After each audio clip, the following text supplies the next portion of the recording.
Nombre, chapitre 20. Toute l'assemblée des enfants d'Israël arriva dans le désert de Tsin le premier mois, et le peuple s'arrêta à Kadès.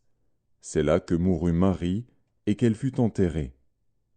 Il n'y avait point d'eau pour l'assemblée, et l'on se souleva contre Moïse et Aaron. Le peuple chercha querelle à Moïse. Ils dirent: Que n'avons-nous expiré, quand nos frères expirèrent devant l'Éternel? Pourquoi avez-vous fait venir l'assemblée de l'Éternel dans ce désert, pour que nous y mourions, nous et notre bétail? Pourquoi nous avez-vous fait monter hors d'Égypte, pour nous amener dans ce méchant lieu? Ce n'est pas un lieu où l'on puisse semer, et il n'y a ni figuier, ni vigne, ni grenadier, ni d'eau à boire. Moïse et Aaron s'éloignèrent de l'assemblée pour aller à l'entrée de la tente d'assignation. Ils tombèrent sur leurs visages, et la gloire de l'Éternel leur apparut. L'Éternel parla à Moïse, et dit: Prends la verge, et convoque l'assemblée, toi et ton frère Aaron. Vous parlerez en leur présence au rocher, et il donnera ses eaux. Tu feras sortir pour eux de l'eau du rocher, et tu abreuveras l'assemblée et leur bétail. Moïse prit la verge qui était devant l'Éternel, comme l'Éternel le lui avait ordonné. Moïse et Aaron convoquèrent l'assemblée en face du rocher. Et Moïse leur dit: Écoutez donc, rebelles, est-ce de ce rocher que nous vous ferons sortir de l'eau? Puis Moïse leva la main et frappa 2 fois le rocher avec sa verge. Il sortit de l'eau en abondance. L'assemblée but, et le bétail aussi. Alors l'Éternel dit à Moïse et à Aaron: Parce que vous n'avez pas cru en moi, pour me sanctifier aux yeux des enfants d'Israël, vous ne ferez point entrer cette assemblée dans le pays que je lui donne. Ce sont les eaux de Mériba, où les enfants d'Israël contestèrent avec l'Éternel, qui fut sanctifié en eux. De Kadès, Moïse envoya des messagers au roi d'Édom pour lui dire: Ainsi parle ton frère Israël. Tu sais toutes les souffrances que nous avons éprouvées. Nos pères descendirent en Égypte, et nous y demeurâmes longtemps.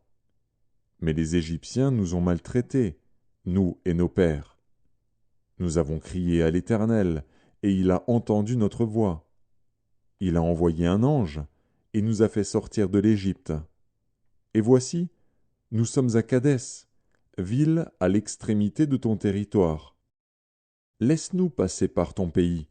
Nous ne traverserons ni les champs, ni les vignes, et nous ne boirons pas l'eau des puits. Nous suivrons la route royale, sans nous détourner à droite ou à gauche, jusqu'à ce que nous ayons franchi ton territoire.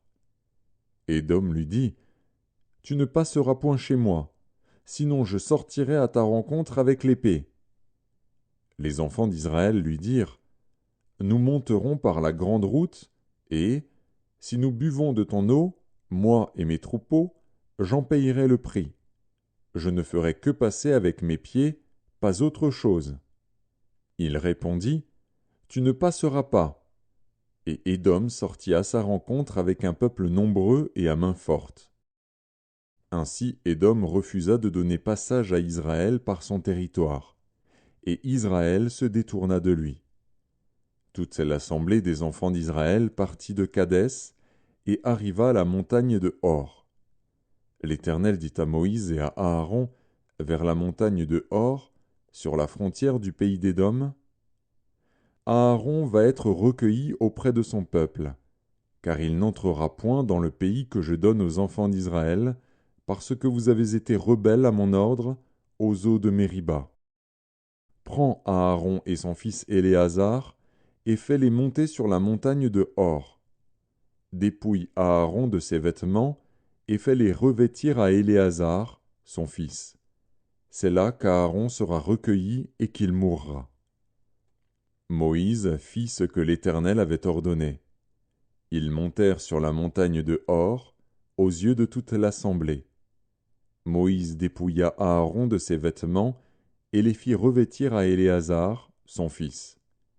Aaron mourut là, au sommet de la montagne. Moïse et Éléazar descendirent de la montagne. Toute l'assemblée vit qu'Aaron avait expiré, et toute la maison d'Israël pleura Aaron pendant 30 jours.